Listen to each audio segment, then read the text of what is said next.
On December 17, 2015, a shocking discovery was made in a remote woodland area near West Calder, on the outskirts of Glasgow. In a shallow grave, human remains were uncovered, marking a critical juncture in a chilling investigation. The initial examination of the remains revealed a disturbing scene. Fragments of a spine and skull were so fragmented that authorities initially doubted their human origin. However, this grim finding soon led to a breakthrough.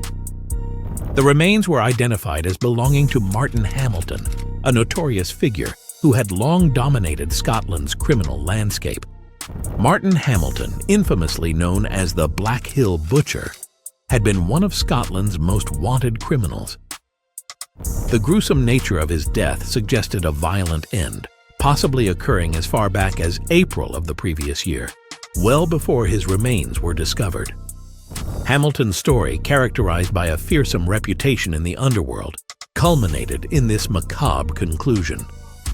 The question arose: how did Hamilton, a man who had carved a notorious niche in Scotland's criminal world, come to such a dreadful fate? Hamilton's notoriety stemmed from a career steeped in brutality and violence, making his demise a topic of intense scrutiny. Born in the Maryhill area, Hamilton's early years were spent close to the Cranston Hill police station in Anderson, Glasgow. This proximity to law enforcement was ironic given his future criminal endeavors. In 1984, Hamilton found himself entangled with the law for the first time, resulting in a 6-year prison sentence for assault with intent to cause severe injury and for carrying an offensive weapon. Despite his relatively small stature, standing at just 5 feet 5 inches, Hamilton's presence was anything but diminutive. His physical appearance belied the ruthlessness that defined his reputation. He was known for his rapid-fire speech and an unassuming demeanor, traits that made him all the more dangerous. His early years were marked by an aura of fear. His schoolmates went to great lengths to avoid him, illustrating the extent of his intimidating presence. The 1990s marked a period of increased notoriety for Hamilton. 2 separate shootings near his Glasgow residence garnered media attention, with the Glasgow Evening Times dubbing him Scotland's most hated man. This label stuck with him throughout his criminal career. In 1992, Hamilton, then 30, faced trial at the High Court in Stirling, along with 3 others, for conspiring to rob a branch of the Dunfermline Building Society in Annowland. The prosecution described their plan: breaking into the building with a key, armed with knives and an imitation handgun, and coercing the staff into surrendering over £30,000. The attempted robbery quickly devolved into farce as the perpetrators realized they had walked into a trap.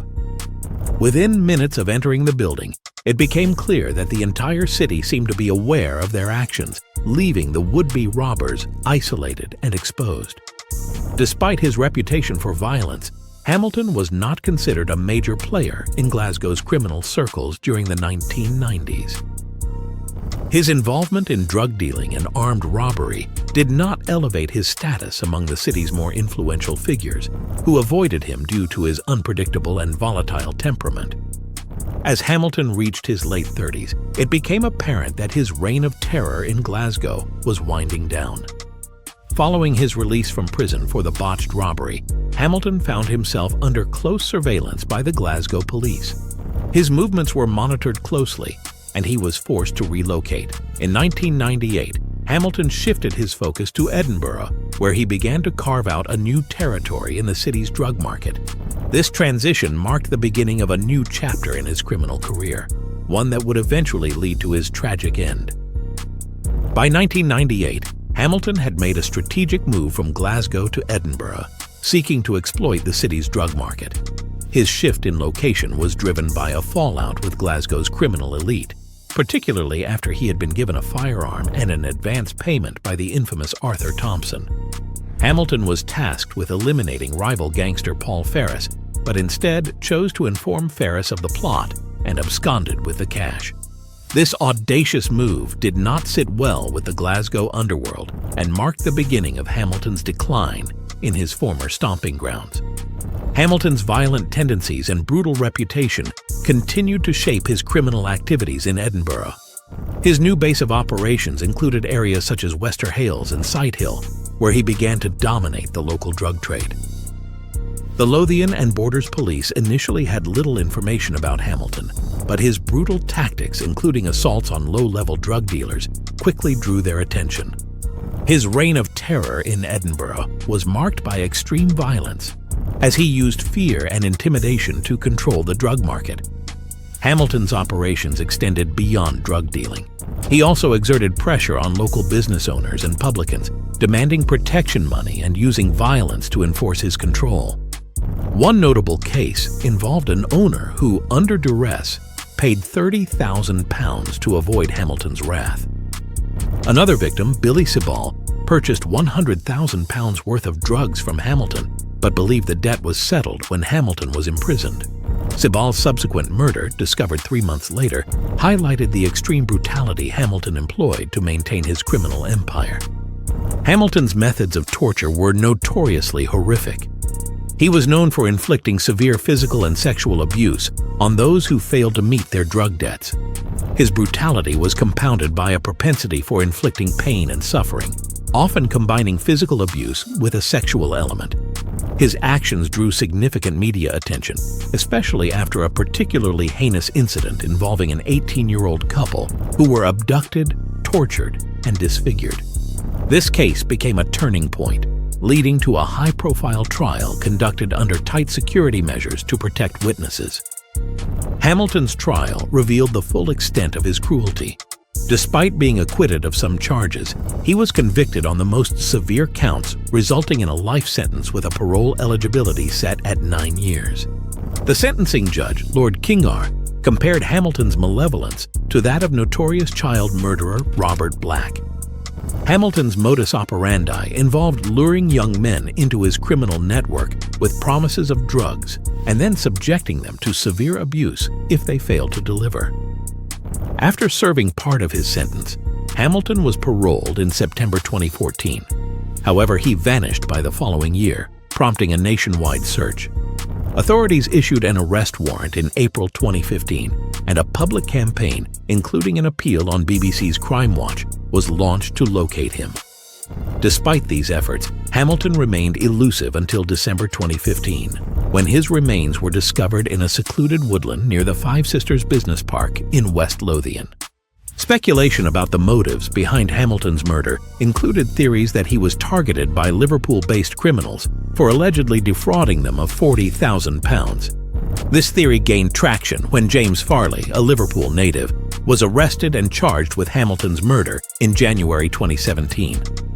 Farley, who faced additional charges, including attempting to obstruct justice and drug distribution, denied the allegations. However, his declining health led to his release from prison before he could stand trial. The final farewell to Martin Hamilton was delayed by 8 months due to the ongoing police investigation.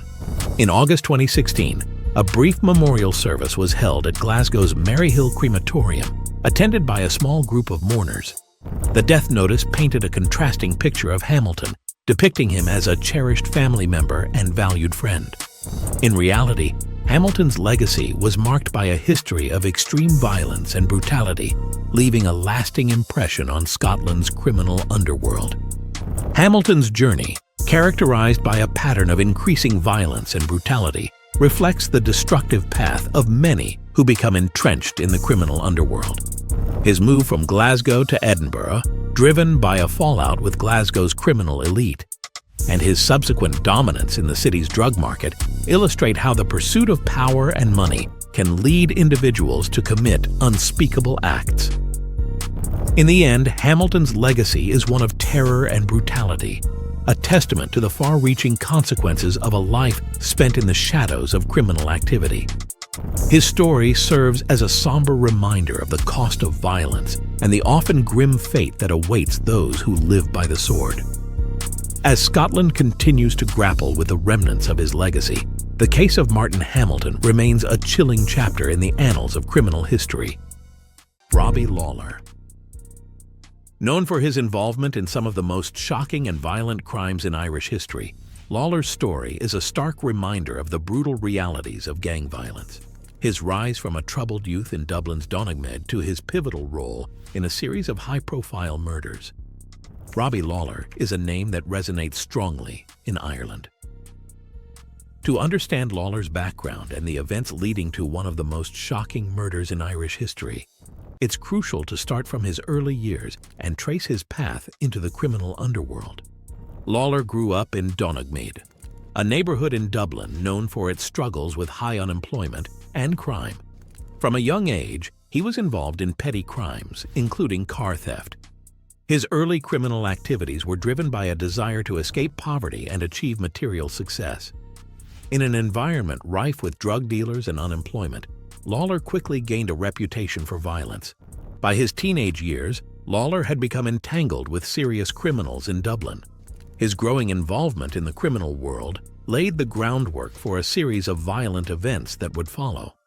To fully grasp who Lawlor was and how he ended up committing some of the most heinous crimes in Irish history, we need to look at key moments in his criminal career. One significant event occurred in 2005 with the murder of Mark Byrne. Byrne, a known drug dealer from the Tallaght area of Dublin, had a confrontation with Lawlor in Mountjoy prison. This altercation was believed to be the motive behind Byrne's murder.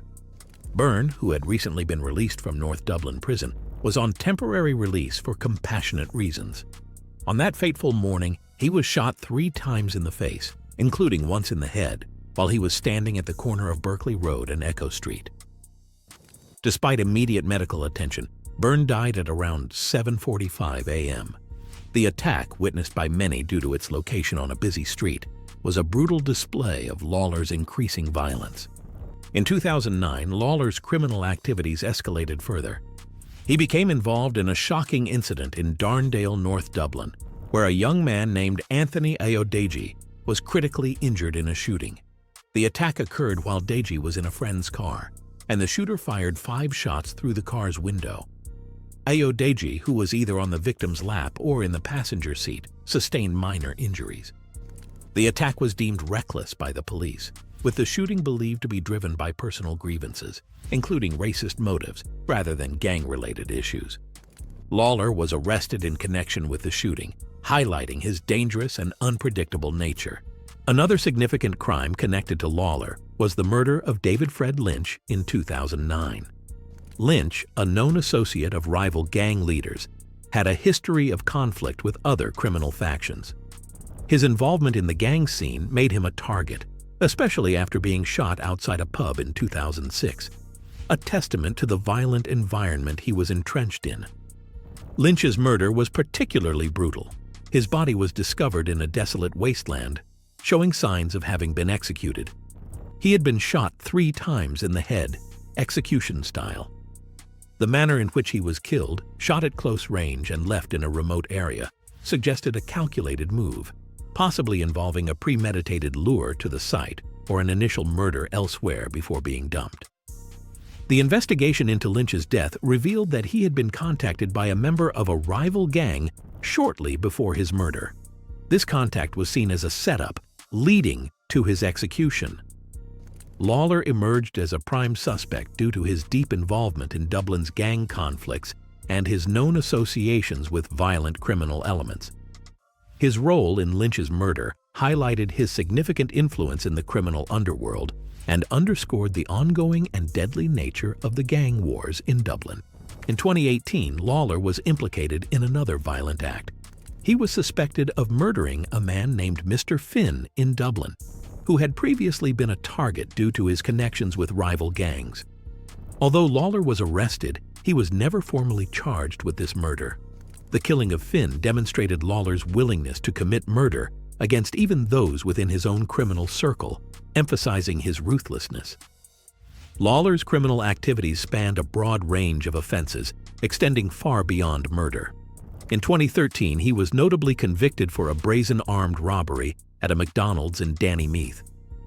During this heist, Lawlor, armed with a handgun, threatened a security guard, showcasing his readiness to use violence in his criminal endeavors. This robbery was part of a pattern of frequent armed robberies and violent crimes that marked his criminal career. Lawlor's encounters with the law were frequent and varied. He had a history of multiple convictions, which included several prison sentences, primarily for traffic offenses. However, it was his involvement in more severe crimes, such as armed robbery and murder, that kept him in the public eye. His criminal network was extensive and included connections to notorious gang leaders and factions associated with the real IRA. These associations not only enhanced his reputation for danger, but also indicated his deep entanglement in the criminal underworld. Cornelius Price, a notorious gangster from a traveling family, was another significant figure in this criminal web, with a reputation rooted in violence and criminal enterprises. Price, a member of a notorious traveling family, has a significant criminal record that includes multiple convictions. His criminal activities span various violent crimes, including assault, robbery, and murder. One of the notable incidents associated with Price is the murder of Willie Maughan and his girlfriend, Anna Phelan, in 2015. Maughan and Phelan went missing in April 2015, and their bodies were found in a shallow grave in County Meath in May 2015. This case garnered significant media attention due to its brutal nature and the involvement of criminal gangs. Price's gang, known for its involvement in violent crime, was suspected of having a role in this case. The investigation into Maughan's disappearance and murder led to searches of Price's properties, including his residence and other locations associated with him. Despite being a chief suspect, Price was not immediately charged in connection with this specific murder. The case was marked by a series of violent actions by Price's associates. In a disturbing turn, Price's gang members were involved in the desecration of graves and arson attacks as part of their efforts to impede the investigation. These actions were aimed at intimidating witnesses and obstructing law enforcement efforts. Price's criminal history includes a conviction for assaulting a police officer, which is part of his broader pattern of violent behavior. His connections with other criminal figures and gangs have contributed to his dangerous reputation. Throughout his criminal career, Price has faced legal challenges, including imprisonment for various offenses, but has remained a significant figure in Dublin's criminal landscape. Despite ongoing investigations and legal scrutiny, Price and his associates have continued to exert influence through violent means, further complicating the law enforcement efforts to dismantle their operations. The murder of Willie Maughan and Anna Phelan remains a notable case in the broader context of criminal activities in Dublin. Upon Robbie Lawlor's release from prison in 2015, he attempted to embrace a new role as a family man. Lawlor, who fathered 2 children with his long-term partner, seemed to make efforts to distance himself from his criminal past. He often shared moments with his family on social media, presenting himself as a devoted father and partner.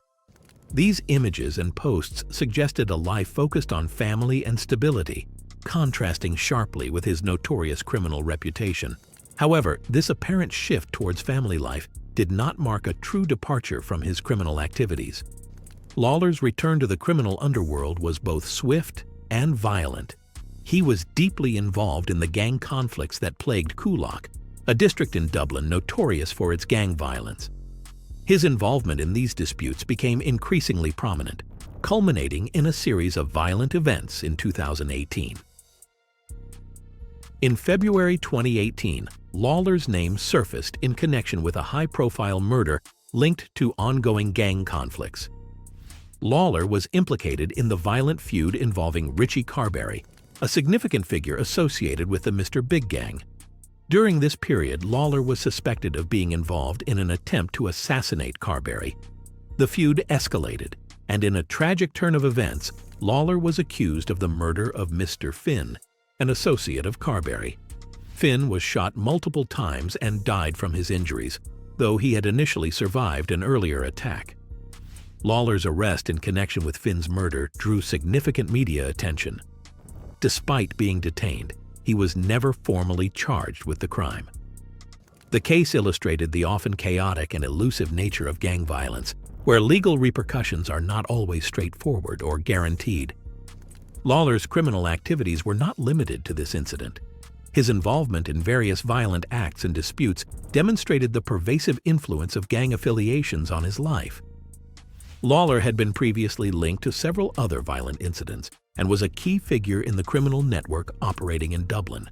His activities continued to attract attention from law enforcement, highlighting the ongoing challenges in addressing gang-related violence in the region.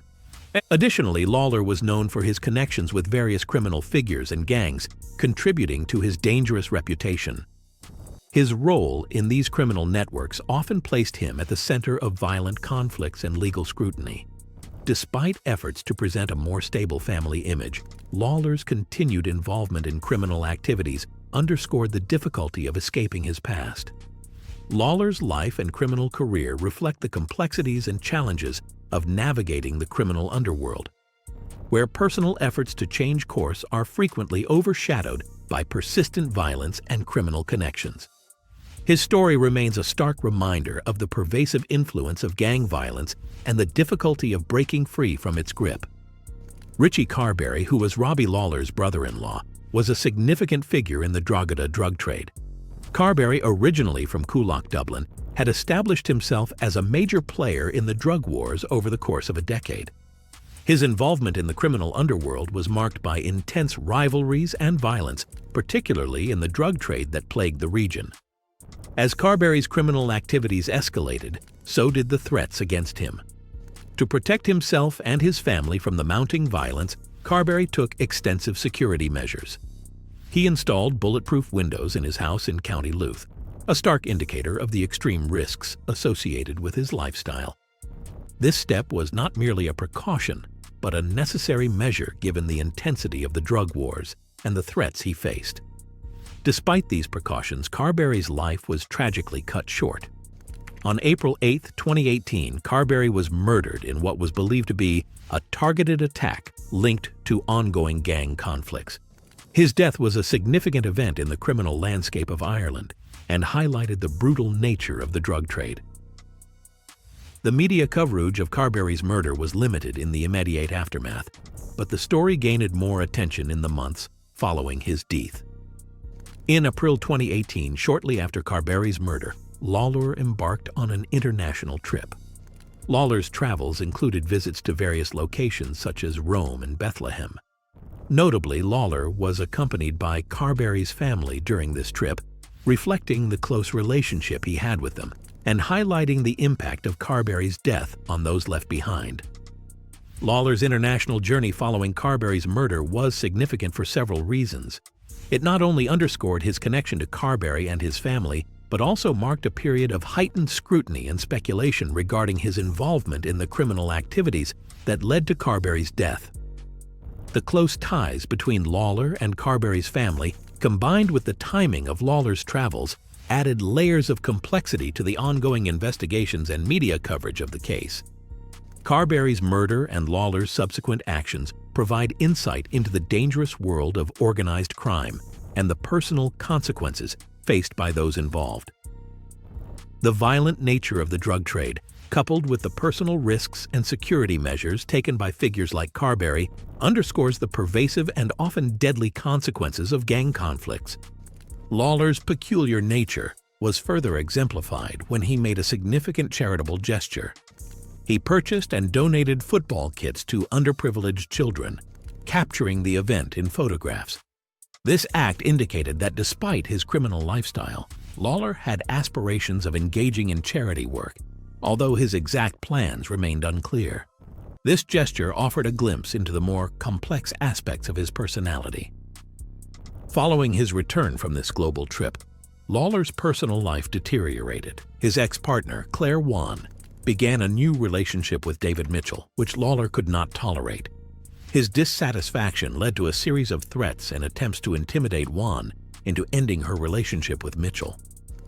The situation escalated when Lawlor orchestrated an attack on Mitchell's mother on January 26, 2018. Mitchell's mother reported seeing two men, one armed with a gun, entering her garden. She identified one of the attackers as Lawlor, who had been making indirect threats previously. Despite CCTV evidence showing two men near Mitchell's home, the footage did not clearly identify them. The assault on Mitchell's mother was part of a larger campaign of intimidation that Lawlor waged against his former partner and her new partner. Lawlor's refusal to accept the new relationship led to further violence, contributing to the volatile environment in which he operated. After the attack on Mitchell's mother, media reports diverged regarding Lawlor's whereabouts. Some sources claimed he spent the ensuing period in prison, while others suggested he was out on bail.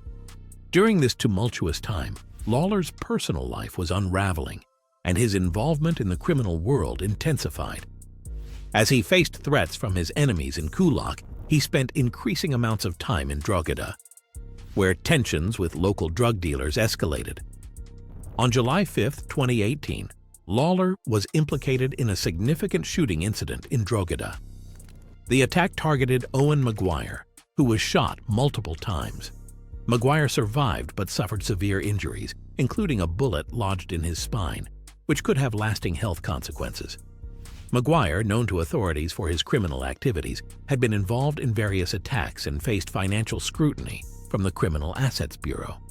The shooting marked a new phase in the violent feud, with Lawlor's involvement in such attacks highlighting his role in the escalating conflict. Lawlor's actions were reportedly part of a broader campaign against rival gangs and local figures. Following the attack, Lawlor was apprehended by police while driving under suspicious circumstances, including being covered in petrol and dressed in boxer shorts. This led to speculation that he had attempted to destroy evidence related to the shooting. In November 2018, Lawlor's criminal network was further disrupted by a series of violent incidents, including the abduction and severe beating of a man in Moneymore Estates. The situation continued to spiral with more petrol bombings and shootings. Notably, Brendan Maguire, related to Owen, was also targeted in February 2019, but survived the attack despite being shot in broad daylight. Lawlor's imprisonment for alleged traffic offenses and other charges did little to calm the growing chaos. Despite his incarceration, he remained a central figure in the ongoing gangland conflicts. In October 2019, Lawlor was reportedly targeted by Cornelius Price and other inmates during a prison attack, suffering severe injuries but not requiring hospitalization. On November 4, 2019, Robbie Lawlor was tragically shot in Bettystown, County Meath, just days before he was scheduled to move to Britain. He was ambushed by a gunman who fired at least 3 rounds from a machine gun pistol.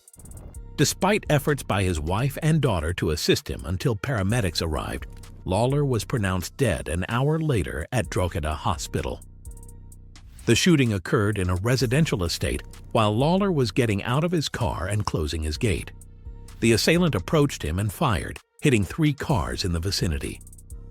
This violent incident was devastating news for those connected to Lawlor and would have had a profound impact on his mental health. Lawlor's life was marred by violence and turmoil. In August 2019, Keith Brannigan, another associate linked to Richie Carberry, was murdered in County Louth. Brannigan's death was attributed to his connections with gangland figures, highlighting the ongoing gangland violence that surrounded Lawlor. In December 2019, Lawlor faced a trial for several charges, including threatening to murder his ex-girlfriend's partner, attempting to murder her mother, possessing a gun, and killing a dog. His ex-girlfriend, Fiona Mitchell, later retracted her statement, leading to Lawlor's acquittal of all charges. Despite his acquittal, Lawlor remained under significant threat from rival gangs and was warned by police about the danger to his life. In January 2020, the body of 17-year-old Keon Woods was discovered in a sports bag in Kulak. Further remains were found in a burnt-out car in Trinity Terrace. The police suspected Lawlor and his gang were involved in the brutal murder, which included the beheading of Woods. The disposal of the body was intended to frustrate the investigation and highlighted the brutal nature of the violence associated with Lawlor. Following his release from prison, Lawlor continued to live openly, frequenting local pubs despite the threats against him. On April 4, 2020, Lawlor was killed in Belfast while attempting to collect a drug debt. He was shot multiple times and died at the scene. 4 suspects were later arrested, including individuals connected to a Limerick gang and a Republican dissident group.